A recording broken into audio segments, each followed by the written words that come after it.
bonjour. Bienvenue sur De La Night Media. Aujourd'hui, on reçoit un invité que j'affectionne particulièrement, de marque, Monsieur Lord Killer. Merci. Comment vas-tu? Ça va, on est là. On est là, tu connais, on fait le taf. Oui. En sous-marin, on fait le travail. Lord Killer, t'as plusieurs casquettes. C'est le plus jeune producteur de rap avec la compil Hip Hop Vibes. C'est ça. En 96. À ce qui paraît. À ce qui paraît. Oh, j'ai vérifié. À un moment, je me suis dit peut-être que c'est serré avec Jimmy J, mais non.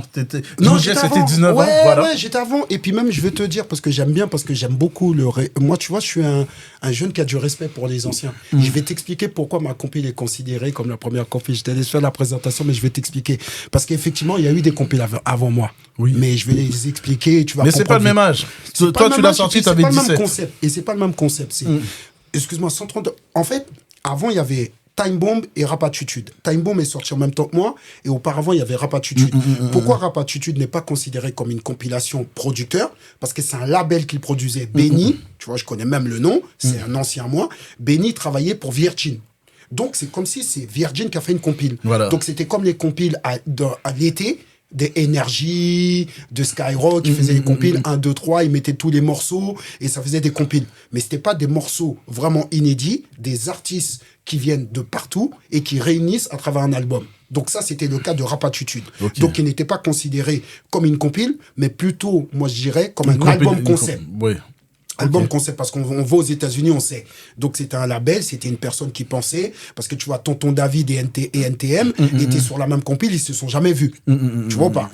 Après, il y a eu Time Bomb. Time Bomb n'est pas une compile. Pourquoi? Parce qu'il y a eu DJ Mars qui avait réuni 3 groupes, donc X-Man, Lunatic, et il y avait un troisième. Il y avait les Jedi. Il y avait les Jedi, mais c'était 3 groupes en avant. LSO.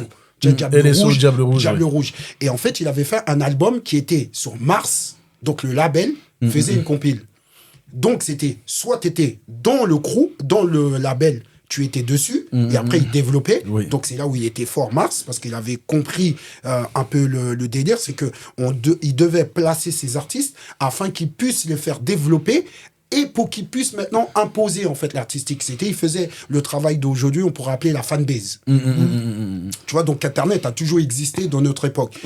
Et ensuite est arrivé Hip Hop Vibes. Mais Hip Hop Vibes, l'avantage qu'on a, c'est que moi, je payais le studio moi-même, donc sans maison de disque. Je faisais une compile, donc je prenais un peu partout, parce que j'avais un Belge qui était Doncha, j'avais Jazzy Will qui était un Allemand, et puis j'avais Monsieur R qui vivait entre Belgique et la France, et puis des collectifs et des groupes en France.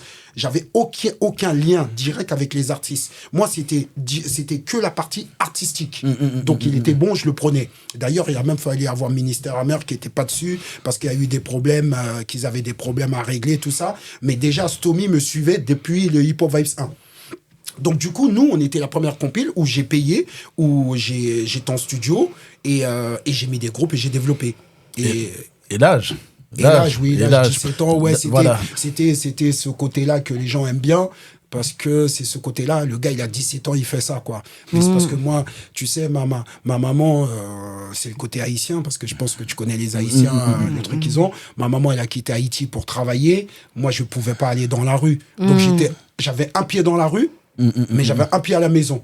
Et la maman et le papa, c'était comme à l'armée. D'ailleurs, mon père, il était militaire, tu vois ce que je veux dire. Donc, c'était comme à l'armée. C'est OK, on sait ce que tu fais. Et puis, il y avait nos grands qui nous protégeaient. Tu vois, moi, j'étais avec les AXL, les NTM.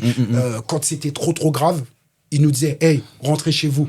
Tu vois, c'était pour la petite histoire de la compile. Voilà pourquoi j'étais numéro 1, en fait. Mais t'es parti trop vite dans les informations. Ouais. J'ouvre des petites parenthèses parce que NTM, il faut le dire, pour ceux qui ne le savent pas, t'es un gars du 9-3 à la base. Oui, ça tu l'as dit dans l'émission de Grice, à qui on passe le big up. Ouais. T'es un gars du 9-3 qui ensuite virevolté dans le 91. Tu vas poser une question sans ça. Pourquoi tu veux que je t'explique la différence entre 9-3 et 9-1? Non, moi, je te l'explique. Hein. C'est vraiment pour clarifier parce que t'as parlé des psychopathes. Oui, le groupe parce des que non, mais c'est vrai, moi, c'est bien. Moi, j'aime bien le dire. Moi, je suis pas un mec du 9-1. Parce que je pense que si j'étais un mec du 9-1, la carrière et le plan stratégie et le développement que j'ai eu, je l'aurais pas eu. Parce que le 91 était loin. Grigny, c'est à 40 minutes. Saint-Denis, Porte de la Chapelle, 10 minutes. T'es à Paris. Donc, moi, j'étais déjà à limite parisien dans ma tête. Donc, moi, je le dis tout le temps, j'ai grandi à Grigny, mais je suis un gars du 9-3. Ça t'a pas facilité justement toutes les connexions comme ça pour Hip Hop Vice par exemple? Non, pourquoi? Parce que j'ai revendiqué beaucoup d'NTM. Tu sais, quand j'ai rencontré Stomy, chose que le grand public ignore, c'est qu'on n'était pas tous amis. On avait tous notre collectif. C'est vrai. À l'époque, hein, mais c'était pas méchant, c'est parce que c'était le côté département pour être le meilleur. En fait, ça m'a pas facilité, mais ça m'a facilité dans la réflexion personnelle, mais pas dans l'approche des artistes. Donc je pense que comme tout se passait à Paris, tu sais, tout se passait à Châtelet, tu connais, Châtelet, porte de la Chapelle, tu vois, Gare du Nord, vers Gare du Nord, tout ça. Tout le hip-hop se passait là, place des Clichy, parce qu'il y avait place de Clichy aussi, tu vois, avec DJ Noise, d'ailleurs, après, avec qui j'ai travaillé. Mais tout se passait là, eux, ils étaient loin. Donc c'est peut-être même pour ça, eux, ils sont plus du côté LA. Parce qu'ils voulaient avoir une identité propre. West Coast, là. Voilà. Parce que New York, c'était déjà pris, donc c'était limite Paris. Eux, justement, c'est là où ils ont été intelligents. Ils ont développé le côté LA. Donc, ils n'étaient pas comme nous. Donc, ils avaient un rap que nous aussi, on s'intéressait. Donc, il fallait aller à Grigny pour le trouver. Exact. Tu vois 95, 91. Voilà, c'est ça. Très West Coast. Voilà. C'est vrai. Tu as commencé producteur. Oui. Et ensuite, qu'est-ce qui a fait que tu arrives... Les gens me connaissent sur producteur, mais j'ai pas commencé producteur, tu le sais. Ah. J'ai pas été producteur. Tu veux que je te raconte mon parcours? Vous allez rigoler. Oui, totalement. Mon frère danseur. Donc danseur, pour que ton frère soit proche de toi, c'est quoi? C'est de faire DJ. Moi, j'étais DJ. J'avais les platines. Et grâce à VR du 91, il faisait les après-midi, il me laissait 1 heure pour mixer. Donc j'achetais les disques, je mixais. Et ensuite, après mixer, j'en ai eu marre. J'ai été animateur sur une émission qui R2E, tu sais, au lycée à Ivry. Au lycée à Ivry, il y avait une émission le mercredi après-midi, je mixais avec Ghana. Tu vois, Ghana qui est très connu dans le milieu zouk, producteur très connu parce qu'il a travaillé avec Gage. Tu vois? Oui. Donc très connu, et puis il a développé plein de rappeurs. Il a fait Marissa, il a fait plein de trucs. Il a fait vraiment des trucs, et à un moment donné, il était avec les proches des Kesha. Ok, tu vois. Donc après, lui, il m'a donné cette chance-là de pouvoir faire animateur. Je me trouve à voyager, je tombe sur des mecs au stage, tu vois, c'est des tueurs, ils veulent, non, on veut pas être rappeur, on veut être manager, producteur, parce que c'est là où il y a le business, c'est là qu'on structure, on va vendre l'artiste. Je regardais quand je suis rentré en France, parce que comme mon père il s'y connaît un petit peu, tu vois. Il a vécu au New Jersey, tu le disais. C'est ça. Et il est surtout musicien avant. Mon D'accord. père est musicien normalement de base. Et je lui posais les questions, il me répondait. Et je disais, ah ouais, mais en fait, c'est ça qu'il faut faire. Faut produire. Parce que tu sais, un truc que j'aime beaucoup, tu vois, Kodjo Nouvelle Donne, qu'on présente plus aujourd'hui, quand il parle de début, il dit oui, j'ai commencé en regardant Lord Killer Hip Hop Vibes. Et pourtant, t'as vu Nouvelle Donne, la carrière qu'ils ont eu. Personne ne pourrait croire que j'étais là avant eux. Je sais pas si tu vois ce que je veux dire. Si t'étais pas là, tu vois. Et en fait, moi, ma carrière, en fait, je l'ai construit petit à petit. Donc, j'étais DJ. J'ai fait rappeur 6 mois, mauvais rappeur. Donc, trop mauvais rappeur. Donc, j'ai fait DJ. Donc, après DJ, j'ai fait compositeur. J'ai fait animateur. Et je me suis retrouvé, à la suite d'un accident, producteur. Il y a eu une rencontre primordiale, enfin décisive, le fameux Pascal. Comment tu connais Pascal? J'ai mené mon enquête. Enfin, le but, c'est d'être vraiment dans le fond. Ouais, Pascal, oui. Et mais... Je suis choqué, t'as vu, tu m'as eu, tu vois. C'est la première fois qu'on me sort un blast que... Tu vois, mais t'en as parlé. Je voulais vraiment revenir et en même temps que tu puisses détailler. Il nous a structuré un peu, Pascal. Ouais, il nous a structuré, je dirais, Pascal. En fait, c'était un grand, si je parle de Pascal, je peux parler aussi d'Arnold. Tu vois, c'était des grands, en fait, qui étaient là. En fait, Arnold allait déjà en Angleterre, donc il avait déjà cet état d'esprit de management, tout ça. Et nous, on connaissait pas. Donc, c'était des grands qui nous encadraient et qui nous ont laissé travailler. Donc, oui, effectivement, il y a eu un grand... Oui, ça m'a permis de me concentrer sur ma musique et il a pu me développer tout ce qu'il y a autour... Mais qu'est-ce qui t'a animé? En fait, moi, ce qui me fascine, c'est de savoir qu'à ton âge, parce qu'à l'époque, c'est quand même mi-90. C'est pas tout le monde qui peut jeter comme un. Tu sors des années 90. Tu vois, c'est pas... sors 96, tu sors des années 90, parce qu'on n'avait pas ce même... Le temps n'était pas compté pareil. Mais t'as dû rencontrer Mars, t'as dû rencontrer des Kojo à l'époque. C'était quoi le fil conducteur entre vous? J'ai rencontré des NTM, j'étais un petit NTM, j'ai rencontré Ayam. Mais eux, ils étaient déjà. Mais là, dans ton cas, des profils qui ressemblent à peu près au tien. Ouais, Mars était un ami. Parce que Mars est sur Hip Hop Vibes nouveau chapitre, donc il est considéré comme le 3. Il a fait le morceau avec LSO. Donc tu imagines, donc on a fait Hip Hop Vibes Time Bomb. Mais donc on n'était pas ennemis. C'était quoi la fibre? Qu'est-ce que tu as décelé en Mars que tu retrouves chez toi et vice versa? Ou peut-être qu'est-ce que eux ont, parce que c'est mes grands, on va dire plutôt pour pas faire prétentieux, t'as vu. Donc, on va dire qu'est-ce que moi Stomy me le dit tout le temps et Blackjack il me le dit tout le temps. C'était ton arrogance qu'on aimait bien. Mais c'était dur d'être arrogant à l'époque, hein? Oui, non. Avec les grands c'était facile parce qu'il fallait être respectueux et savoir et connaître le sujet. D'accord. Une fois que tu connaissais le sujet et tu manquais pas de respect et tu étais déterminé, mais même le grand il te suivait. C'est plus comme avant. C'est plus comme maintenant. Il y a pas de grand et petit parce que moi j'aime pas quand on me dit ouais toi t'es mon grand. Non, si je suis ton grand j'ai fait quoi pour toi? Si t'es mon grand t'as fait quoi pour moi? Moi j'ai aucune honte de dire que AXL c'est mon grand de NTM, les danseurs d'NTM psychopathes. Moi j'ai aucune honte. Mais il y a des gens dans le 91 qui limite je me suis embrouillé avec eux parce qu'ils me disent ouais je suis ton grand. Mais non t'es pas mon grand frère. T'as fait quoi pour moi? Tu vois? Donc ce titre-là, ils l'ont. Parce que même Solar, tu sais que j'ai rencontré Solar. Tu sais que j'ai rencontré Solar. J'ai fait la première tournée avec eux, la plus grosse tournée qu'il a fait Solar, deuxième album, avec Jimmy J. C'est là que j'ai rencontré Jimmy J. Mais parce que Solar, il me disait, bon, on parlait beaucoup de foot. Parce que je suis un passionné de foot. Et Solar, il a une culture footballistique terrible et géopolitique. Et moi, en tant qu'Haïtien, premier pays noir indépendant, tu vois, donc l'histoire renois, limite, je l'apprends à certains Africains, l'Afrique, tu vois pas. Et lui, il a kiffé ce côté-là. Ce qui veut dire qu'en fait, en studio, à notre époque, c'était même pas la musique qui était mise en avant, mais c'était le personnage. Le rapport humain. Le rapport humain. C'était vraiment ça. Et je me rappelle quand j'étais au milieu de Rescapés, qui ont travaillé avec la Clica, qui étaient 9 personnes, tu vois, je te donne des faits réels. Et il y avait 9 bandits autour de moi, parce que c'était 9 gaillards et 9 mecs de la rue. Ils m'ont dit, mais ce petit-là, il est trop fort. Il arrive à nous déstabiliser. Pas parce qu'ils avaient peur. Tu vois, donc, est-ce que tu vois le rapport? J'ai peur d'eux. Mais eux, ils m'apprécient, donc ils me donnent la possibilité de leur expliquer, parce que ce que je dis, ils le comprennent sans être dedans. La vision. C'est ça. La vision. Et c'était ça que je kiffais de l'époque. Donc, qu'est-ce qui fait que j'ai été crédible? Je dirais ça, c'était mon authenticité en vrai de vrai, je pense. C'était pas l'arrogance, c'était l'authenticité. Parce que je suis un pro-français, mais avec une vision américaine. Ouais. Aux États-Unis, France, je préfère 100 000 fois la France. Et je pense que c'est mieux, la France que les États-Unis. Mais vision humaine, je préfère être un petit Américain qu'un petit Français. Est-ce qu'on peut dire que tu es un bon translateur? De ce que tu as pu prendre de bon aux États-Unis, tu l'as retranscrit ici en France. Un peu comme un gars comme B2O, par exemple. Ouais, je pense quand tu vas me dire en France, c'est qui t'ont influencé, je vais dire personne. Mais tu vas me dire aux États-Unis, j'en ai plein. Ouais, je vois. Je sais pas si tu vois ce que je veux dire. En vrai de vrai, qui m'a appris à produire? Moi, quand je produisais, tu sais un truc. J'aime mieux donner des noms parce que c'est trop fort. Quand je vois Kerry James, il m'appelle l'ancien. Tu vois ou pas? Et pourquoi? Et c'est ça que je kiffe, tu vois. J'en rigole parce que ça me donne des frissons. J'étais petit, j'écoutais Idéal, frère. Tu vois, j'étais fan d'Idéal. Et quand Kerry te dit t'es un ancien, je lui dis mais pourquoi tu me dis je suis un ancien? Il me dit mais parce que quand nous on rappait, toi t'étais producteur. Pareil, AP, il me dit ça, tu vois. Quand des gens ils disent ça, tu vois, ça te donne des frissons. Parce que ces gens-là, pour moi, c'est pour ça que je te dis, j'ai pas de modèle. C'est pas parce que j'ai pas de modèle, mais dans mon domaine, pour moi, j'ai pas un mec qui a vraiment fait. Parce que j'ai plus de kiff pour les rappeurs que les producteurs de l'époque. Parce que pour moi, il y en avait pas réellement. Mais je rebondis par rapport à ce que tu dis. Quel est ton rapport à l'échec? T'as un vrai recul là-dessus.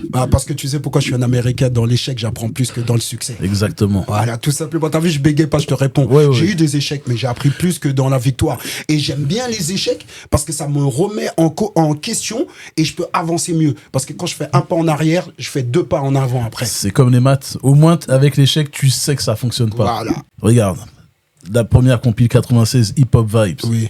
Là, si on était en 2024, est-ce que tu l'appellerais pareil ou tu l'appellerais tout simplement Rap Vibes? Est-ce que tu dissocies le hip-hop du rap? Tu sais, t'es trop fort, frère.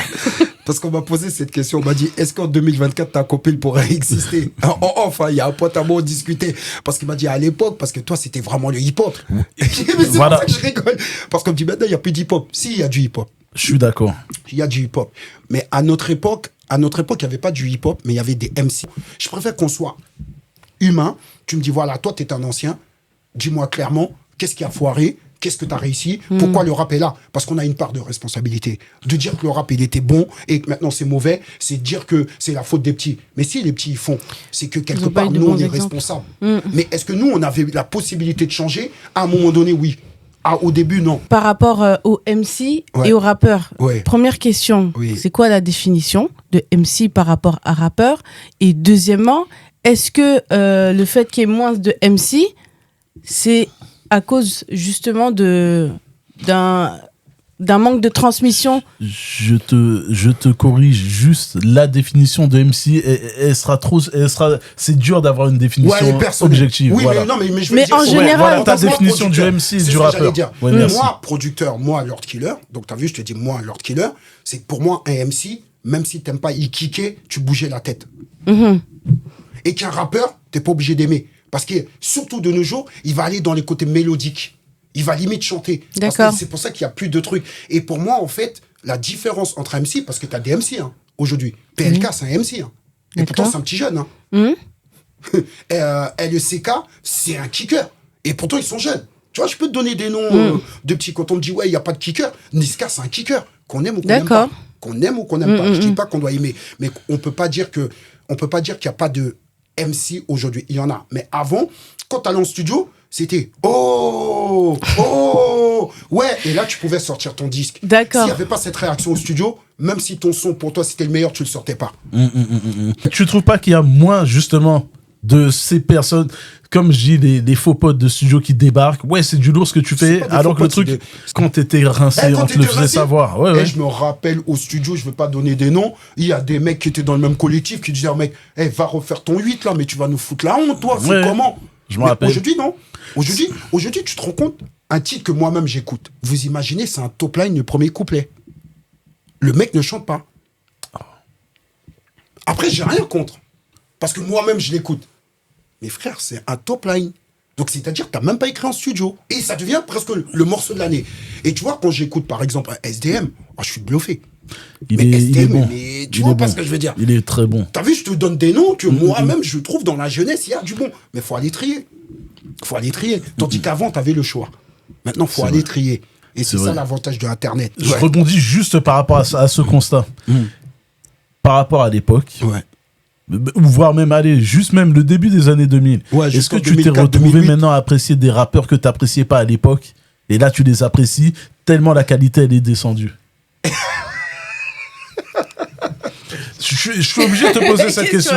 Parce que t'as vu toutes les variantes du rap. Est-ce que là, maintenant, il y a des rappeurs que tu trouvais éclatés à l'époque, tu les trouves bons parce que c'est tellement éclaté ce qu'il y a en dessous? Moi,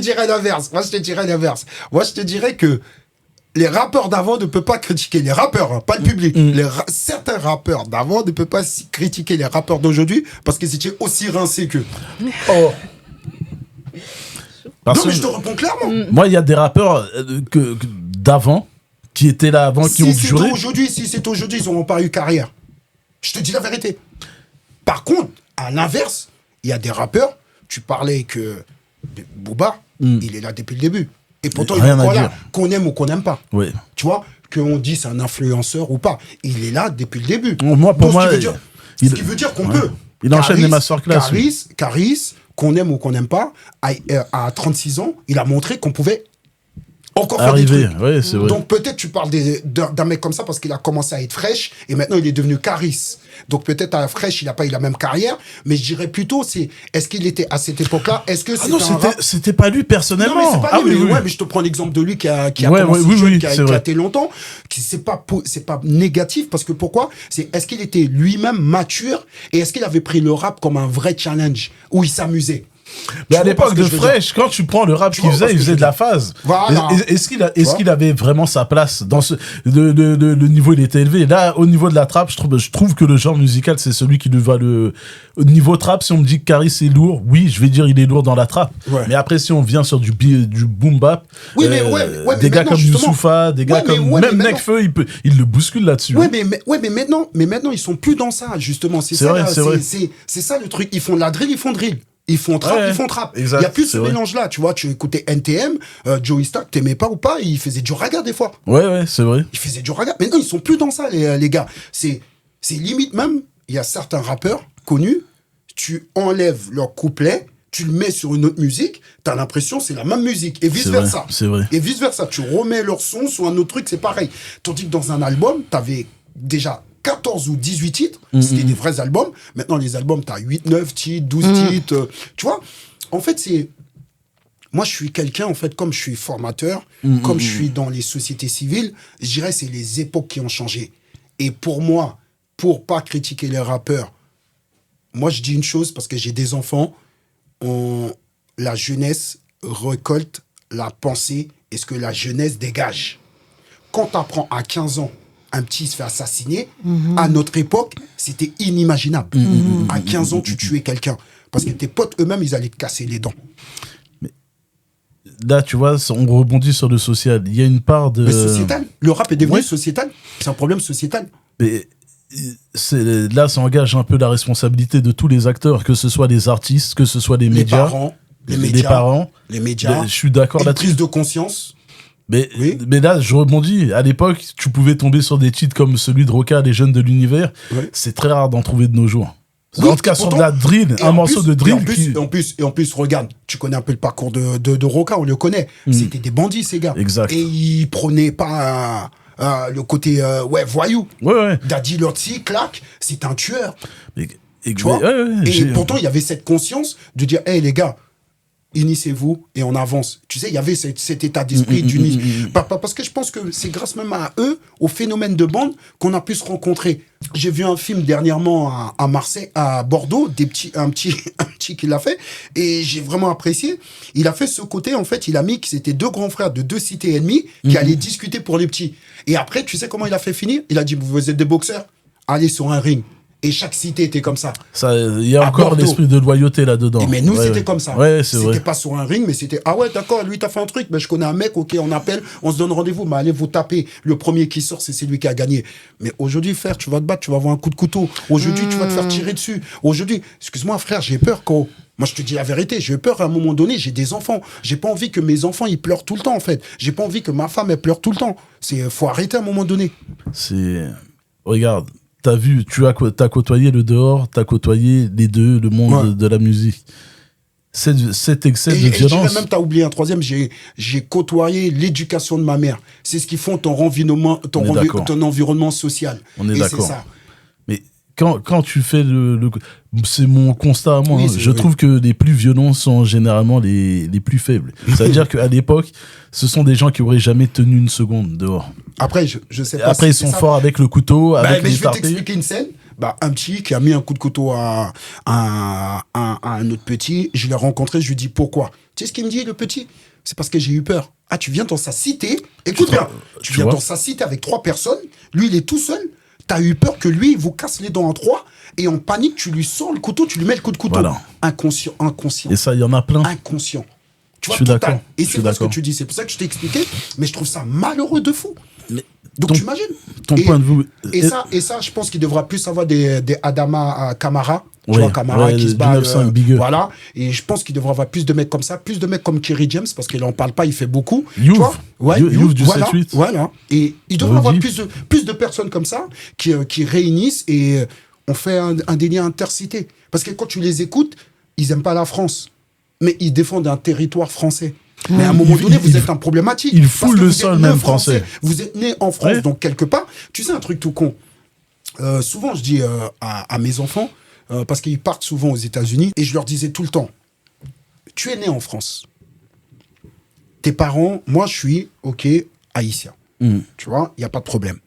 Moi-même, je revendique pas le côté haïtien parce que je trouve dans mon éducation, j'ai une éducation française. Tu vois, parce que quand je vais en Haïti, parce que je vais souvent, quand je vais en Haïti, je suis perdu. Et quand je vois ce qui se passe là-bas, j'ai peur. Parce que, tu vois, et je lui dis, donc pourquoi maintenant, quand vous êtes aux États-Unis, quand on va te demander t'es quoi, tu vas dire je suis français. Tu vois, t'es content, tu vas dire je suis français, française. Et quand t'es en France, tu vas dire je suis haïtienne. Mais tu sais que ça, c'est comme on disait des parents, c'est ça qui fait le premier problème. C'est ces petits gens-là, quand tu les prends, il y en a très peu qui sont fiers d'être français. Mais quand tu prends un match de basket aux États-Unis, tu chantes pas l'hymne national américain, où tu prends le drapeau, tu brûles le drapeau, c'est crime contre la patrie.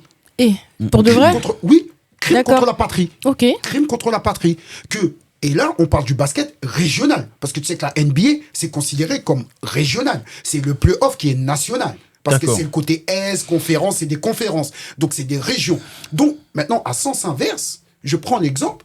Tu imagines si tu mets un match... Déjà, moi, je vais souvent à l'équipe de France parce que je suis un fan du Stade de France. Je vais voir l'équipe de France. Quand on chante la Marseillaise, on siffle. Déjà, moi, je suis contre. Parce que si tu siffles, t'as pas à être là. Déjà.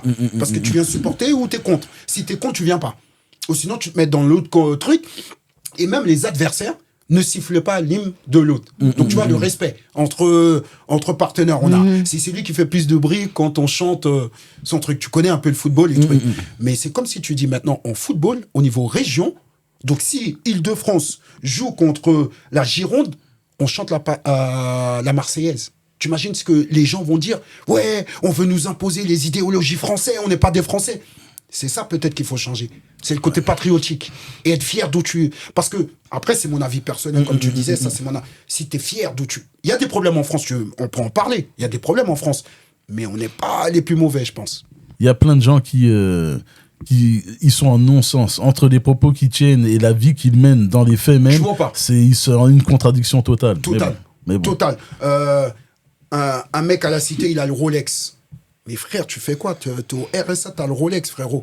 Ou un gros fer, une grosse caisse, pour après, frère, dans une maison, sur un lit superposé, un appart. Mais voilà, mais avec ta maison, c'est plus que l'apport pour faire un crédit de maison, frère. T'as monte seulement. Ce sont des incohérences. Mais je rebondis pour revenir sur la musique et après clôturer la partie musique. Et encore, ça, c'est vraiment la partie... Après, on va rentrer sur le fond, sur la partie un peu technique de la musique. Qu'est-ce qui a fait que la musique, elle ait pris ce tournant? T'as plein de rappeurs qui prônent un côté voyou de... Internet. Parce que, pour moi, Internet devient maintenant une façon, en fait, d'imposer sa cité plus vue que l'autre cité. Donc, en fait, c'est phénomène de bande. En fait, c'est même pas des vrais rappeurs, en vrai de vrai. Sur ma chaîne. Mais je passe pas des clips où il y a des armes. Où il y a des armes. Où il y a des armes. Ah, d'accord. Je passe pas. Parce que pour moi, si je le fais, c'est que je suis d'accord avec ce que les gens font. Et tu sais ce qu'il me dit? Ouais, mais t'es pas un média rap. Ouais, non, je suis pas Internet. C'est faux. Je suis un média. Parce que c'est-à-dire que mon opinion va avoir de l'influence sur les reproches qu'on pourra me faire plus tard. On est d'accord. Parce que pour moi, quand je dis ouais, je suis fondateur d'une chaîne de télé, forcément, mon opinion à un moment donné aura une importance. Donc à un moment donné, j'ai pas envie de porter une étiquette. Ouais, mais t'as vu, t'as passé le clip d'un tel ou le truc d'un tel, mais tu sais, dans sa cité, non, j'ai pas envie. J'ai envie que le rap pour moi, pourquoi? Parce que on parlait des MC. Kerry James, il aimait pas NTM, par exemple. Je dis pas qu'il aimait pas, mais tu vois, c'est un exemple. NTM. Mais si NTM faisait un couplet de fou, Kerry James, il disait, il fallait que je sois plus fort que Cool Chain. C'était un challenge.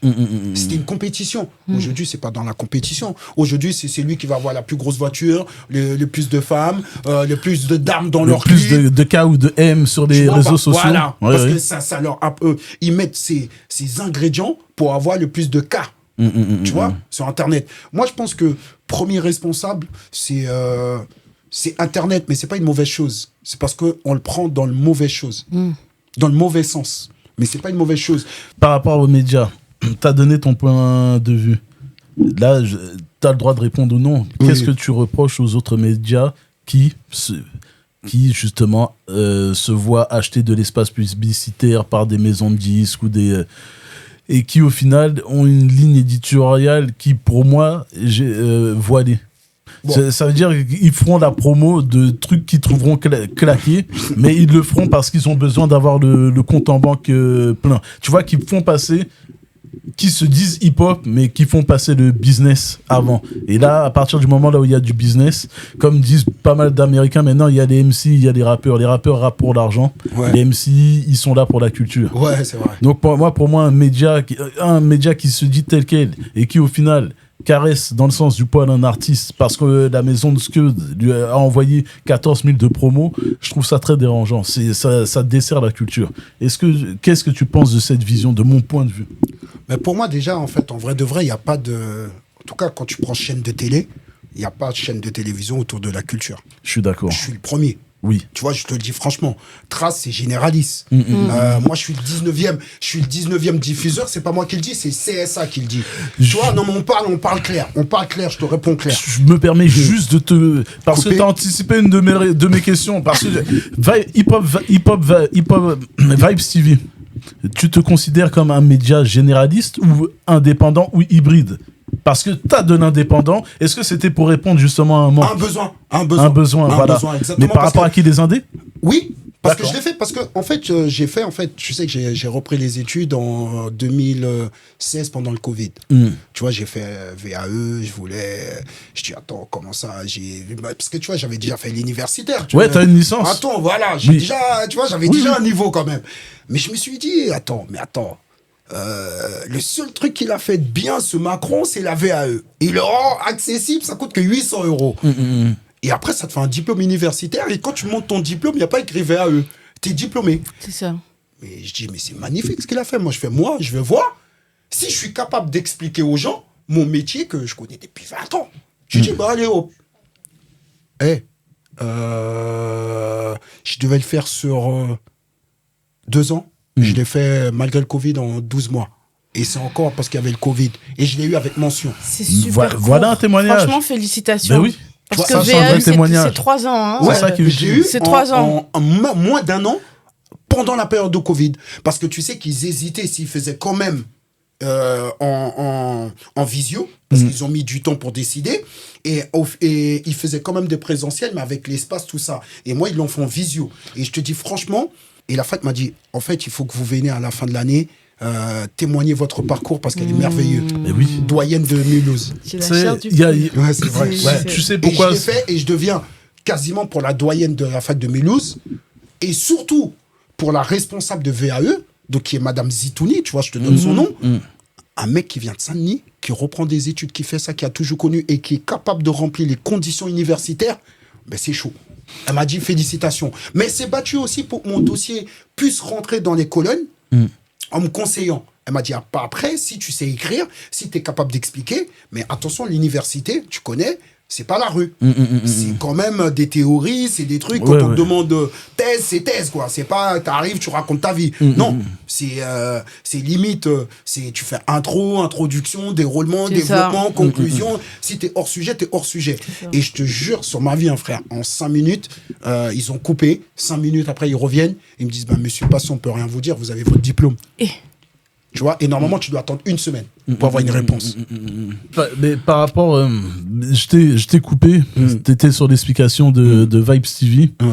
Oui, le média, oui, parce que tu m'as coupé. C'était pour répondre à un besoin. Oui, pour répondre à un besoin, parce que tu vois, moi, j'aime bien le dire, parce que tu as vu B-Black, Hervé, c'est un ami. Donc, on n'est pas ennemis, on travaille ensemble, tout.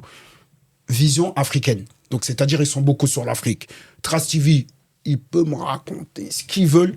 C'est un média généraliste. Donc, média rap ou hybride, si tu veux, parce que les deux peuvent être liés, ça n'existe pas en France. Et surtout, 100% je suis d'accord. Français. C'est-à-dire, je passe pas américain. Et tu as vu l'influence des États-Unis que j'ai. Et je passe pas des Américains.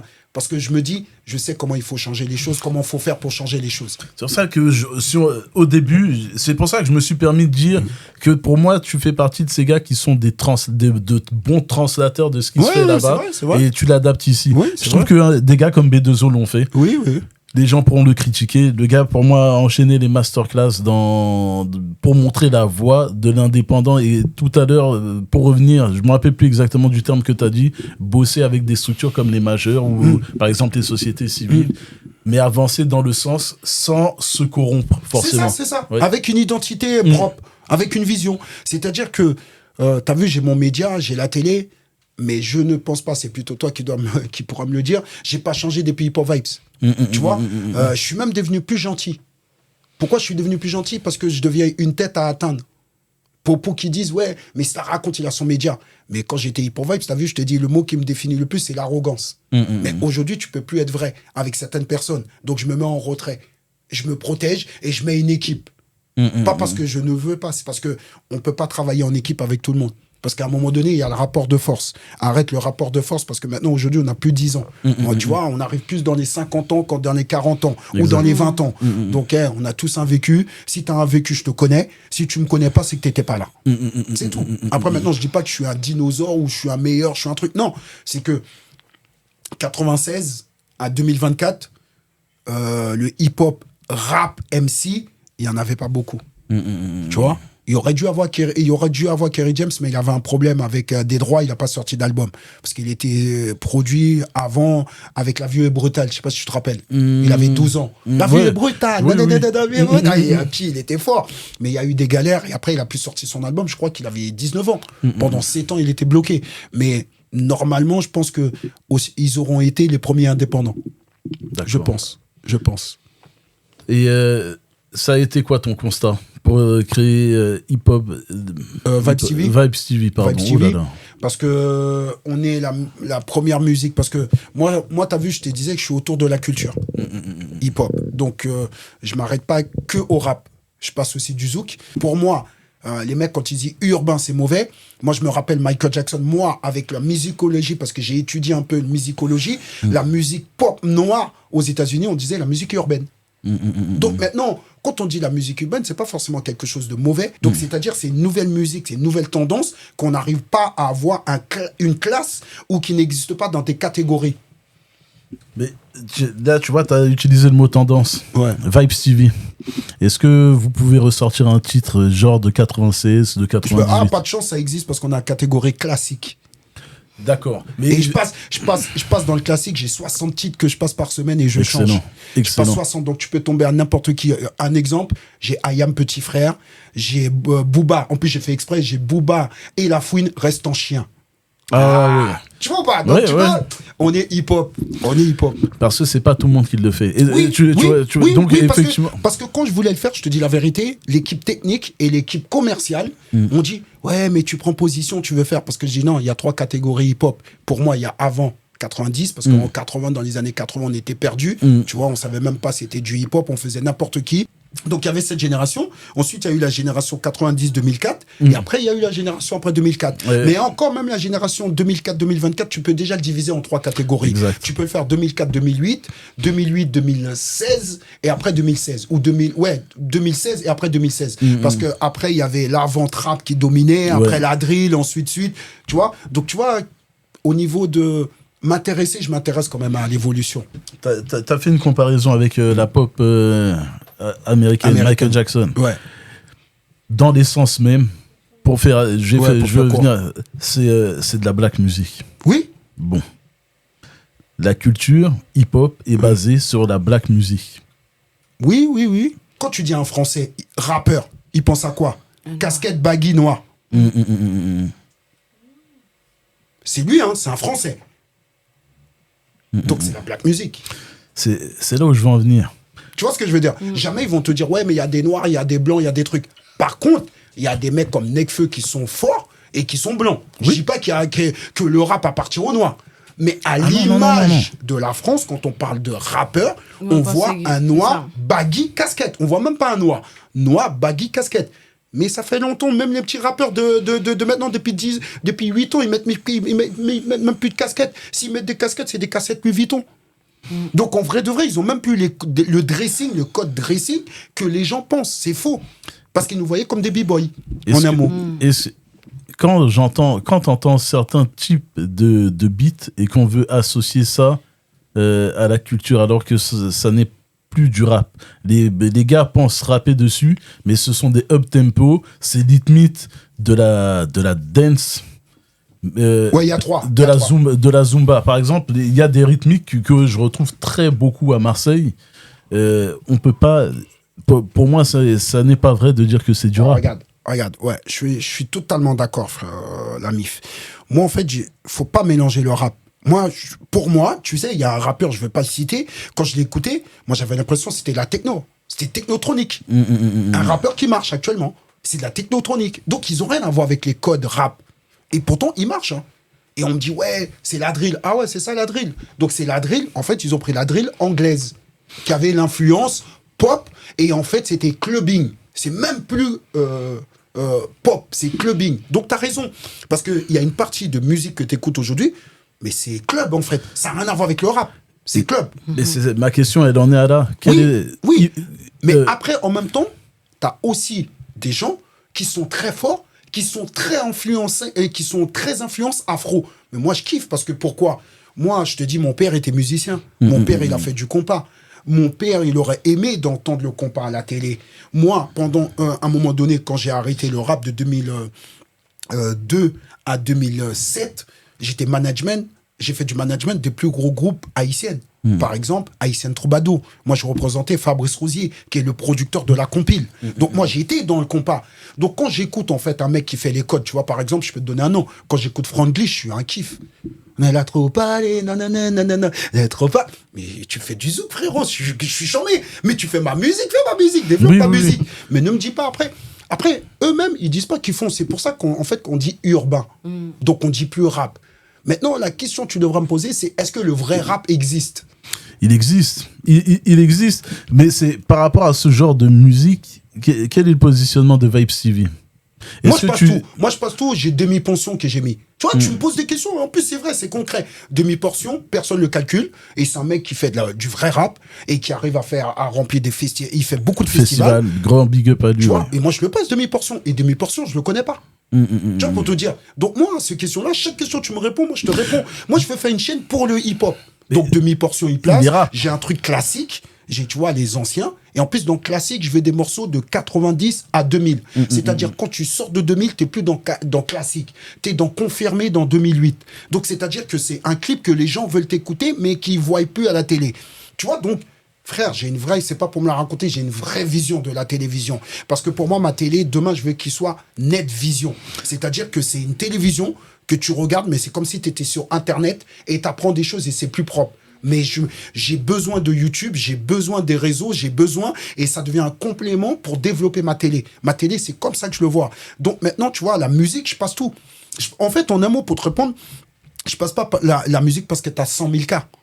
J'ai des clips, Célia Delva, une petite, qui passe sur mon clip, personne ne connaît.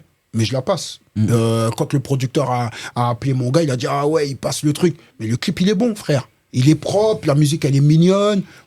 Je passe. J'ai pas besoin de te connaître, j'ai pas besoin de truquer. Si moi, je considère... Après, c'est pour ça que je te dis, ma vision va orienter. C'est les gens qui pourront dire « Ah, mais vas-y, c'est tout pourri, lui. » Là, je dirais « Ouais, j'ai raté. » Tu vois ce que je te disais? Je prendrai la responsabilité. Mais moi, pour moi, être DG de ma télé, c'est que du kiff.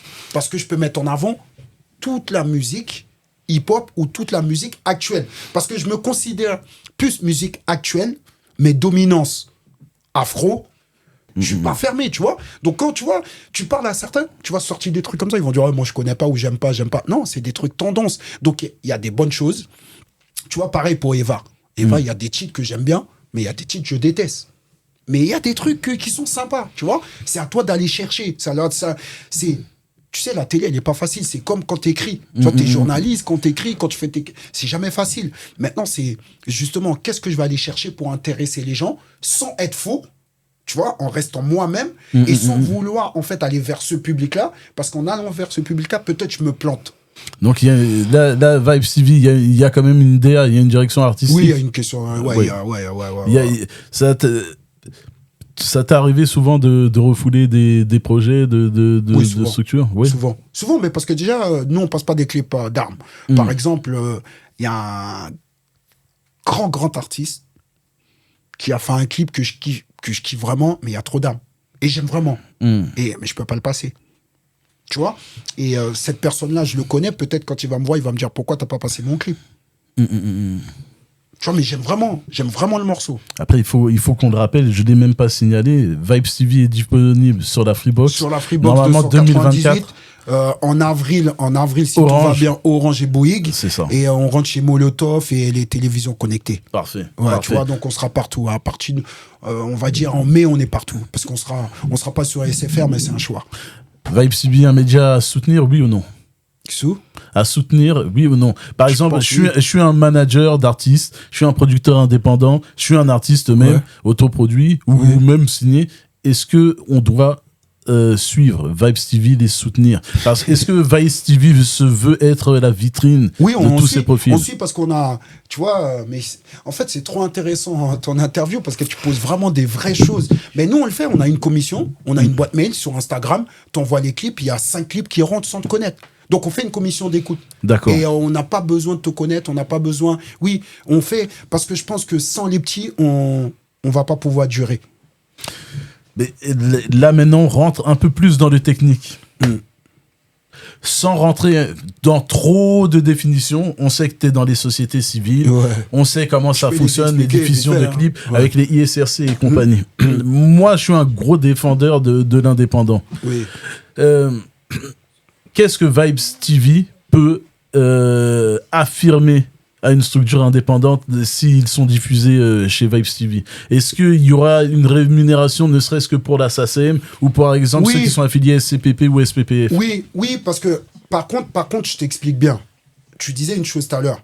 Si les gens veulent beaucoup d'argent, il faut qu'ils nous regardent beaucoup. Parce qu'une part des droits, des trucs, c'est les recettes publicitaires. Exactement. Donc, je ne vais pas mentir aux gens. Tu as vu, je ne suis pas là pour mentir. C'est la régie publicitaire et c'est aussi le nombre d'écoutes. Parce que c'est comme ça. Parce que quand tu es monétisé chez Orange, tu as vu, je ne te mens pas, frérot. Tu vois, je te dis tout. Quand tu es monétisé chez Orange, plus que tu as des gens qui te regardent, parce que Free ne te monétise pas. Mais je ne reproche pas parce que sans Free, il n'y aura jamais ma télé. Tu vois, qu'on soit clair. Merci Free, tu vois. Donc, il n'y a aucun problème. Et je pense que même, ils jouent les jeux et c'est bien. Mais Orange te monétise. Quand tu te monétises, ce qui veut dire que les gens qui t'écoutent, ils vont avoir le nombre de personnes qui t'écoutent et ils vont pouvoir te donner tant d'argent. Et pareil, tout ce qui est régie publicitaire. Mais en fonction de cette régie publicitaire et le nombre de personnes qui m'écoutent, la SACEM, je leur verse des droits qu'ils partagent. Pour l'instant, oui, on a des autorisations, mais elle est minime. Elle est limite pas par rapport à les artistes qu'on diffuse, elle est au prorata. Donc, on ne donne pas beaucoup pour l'instant à la SACEM, mais si on est amené à devenir, par exemple, à Trace TV, oui, les gens, oui, ils sont rémunérés. Là, pour être dans la transparence totale, là, c'est clairement, il faut faire gonfler l'audimat de Vibes TV. C'est ça, pour qu'on puisse avoir beaucoup de recettes, beaucoup de régies, et comme ça, nous, on peut rediffuser des droits. Ouais. Et c'est ça le but. Moi, je trouve que c'est très important. Je ne vais pas tirer sur d'autres médias ou quoi qu'est-ce, mais quand on a une personne comme toi qui est à la tête de médias, je trouve qu'il est très important. C'est même primordial de le mettre en avant avec toutes les structures qui sont en indépendant. Et je rebondis même sur un média comme YouTube. Toi, est-ce que ça n'a pas fait la contrebalance par rapport aux médias dits classiques? Par exemple, vaut mieux être connu sur YouTube ou sur TF1 pour toi? Non, ça n'a rien à voir. Attention, ça n'a rien à voir. Attention. Parce que tu le sais, tu me poses la question. La télé, c'est l'élite. Au jour d'aujourd'hui, YouTube, même une maison de disques va pas te signer. Il va te signer parce que tu as pété les scores sur TikTok, mais pas sur YouTube. Je pense qu'il faut pas qu'on mélange réellement la télé. On fait pas le même travail. YouTube, il est là en fait pour te donner une visibilité, limite pour que moi j'aille te chercher. Parce que je travaille comme ça. Mais attention, YouTube, tes vues, le nombre de vues ne va pas avoir un incident ou une influence pour te passer à la télé. Mais YouTube va me tenir au courant de ce qui se passe. Tu vois pas ce que je veux dire? Donc, pour moi, YouTube et moi, on travaille, mais on n'est pas pareil.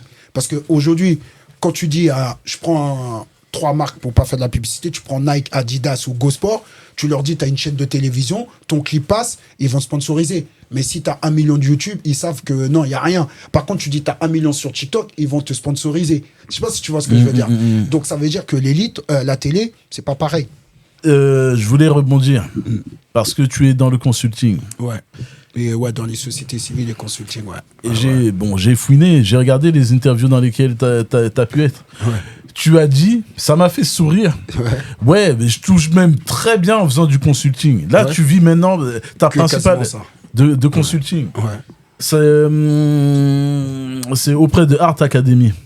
Ça, oui, c'est une source de ressources, mais c'est surtout, je suis indépendant.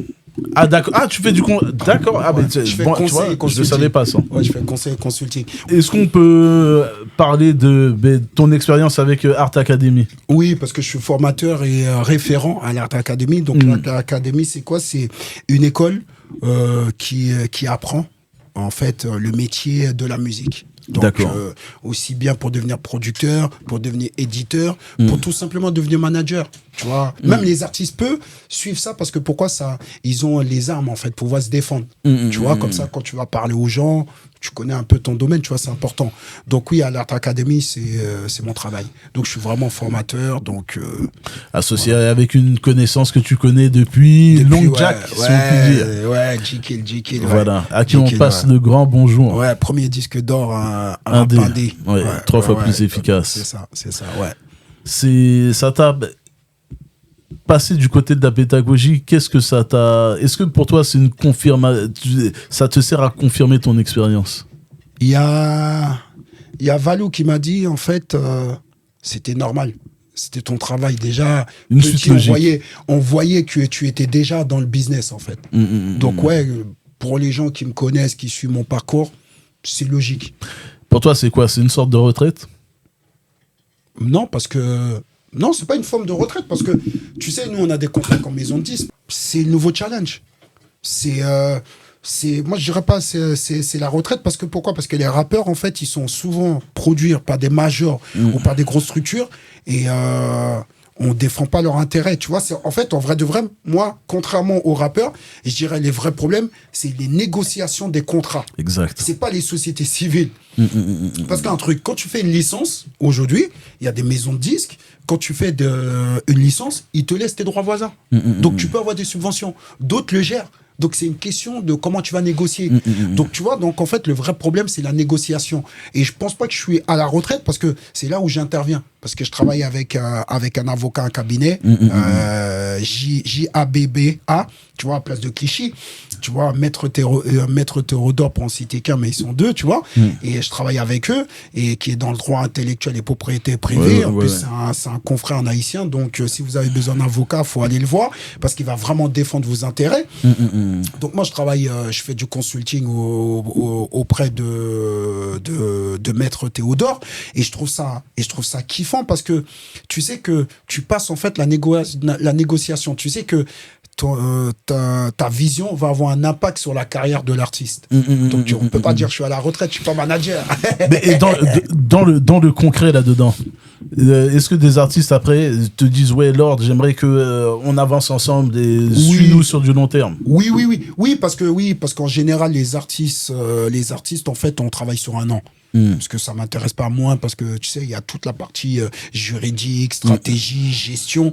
En fait la seule chose que nous, on n'offre pas comme service, mais on leur propose des avocats, c'est deux choses, excuse-moi, c'est juridique, parce que moi, je suis pas avocat, et c'est le côté comptable, parce que je suis pas comptable. Mais après, tout le reste, on les suit. Donc, on part sur un an. Mais il y a des sociétés, ça fait 4, 5 ans, 6 ans, 7 ans, je bosse avec eux, tu vois. Après, tu as le droit de répondre ou non. Est-ce que là, tu as repéré des pépites, là où tu te dis, lui, il va être dangereux en tant que manager, ouais, lui, il va être dangereux en il y en a plein. Ouais, il y a un petit, c'est parce qu'il m'appelle l'ancien. Quintessence. T'as vu, je te donne même son nom de label. Tu vois, lui, il est vif. Et il y en a un autre, Fresh. Il est speed de... Non, il a pris un pseudo qui en dit non pour ceux qui ont des références. Tu vois pas. Fresh, oui. Donc non, il y en a vraiment. Il y en a. Et moi, je suis dans ce partage. Donc, en plus de prendre... ils prennent du consulting chez moi, mais je les renforce. Donc, ils viennent au bureau... Je leur apprends, je leur fais faire le travail de la gestion, parce qu'au début, c'est relou pour eux, mais maintenant, ils kiffent parce qu'ils me disent « Ah ouais, l'ancien, c'est important, en fait. » Donc, si on fait pas ça, c'est chaud pour nous, tu vois. Et Quintessence, il est dans ça, tu vois. Et Fresh, pareil. Et donc, oui. Quintessence, plus au niveau de production, parce que lui, ça sera un tueur, dans 2-3 ans, ça sera un tueur. Et Fresh, c'est plus dans tout ce qui est management, organisation, demande de subvention, tout ça. Tu vois, donc je forme vraiment... À ce moment-là, quand eux, ils arrivent, là, je suis à la retraite. Et avec fierté. Mais, comment dire, alors... Il y a de l'espoir pour les jours, des temps à venir. Là, le milieu hip-hop comment est-ce que je peux dire? Les gens que tu commences à voir en place, est-ce qu'ils ils ressemblent au Lord Killer de 96? Non, parce que c'est pas la même époque, c'est pas en bien, c'est pas en mal. Parce que nous, on n'avait pas... Et je dirais que c'est le Lord Killer qui est en retard, parce qu'on n'avait pas accès. Tu vois pas ce que je veux dire, on n'avait pas accès. Et puis à l'époque, t'as vu, moi, mon grand frère, il était plus fort que moi à l'école, il était bilingue, on l'a envoyé en technologie. Tu vois, moi, j'ai fait des études. Tu vois, c'est pas pareil.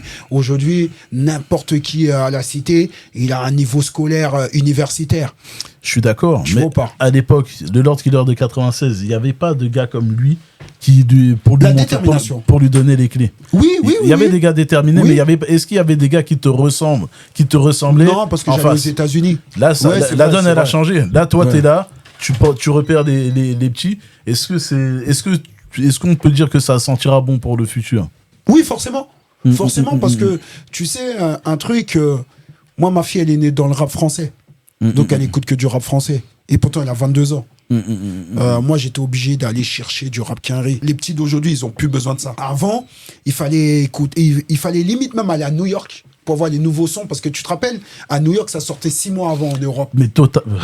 Tu vois, il fallait qu'on aille au State. Aujourd'hui, avec Internet, ça sort le lundi, c'est mondial.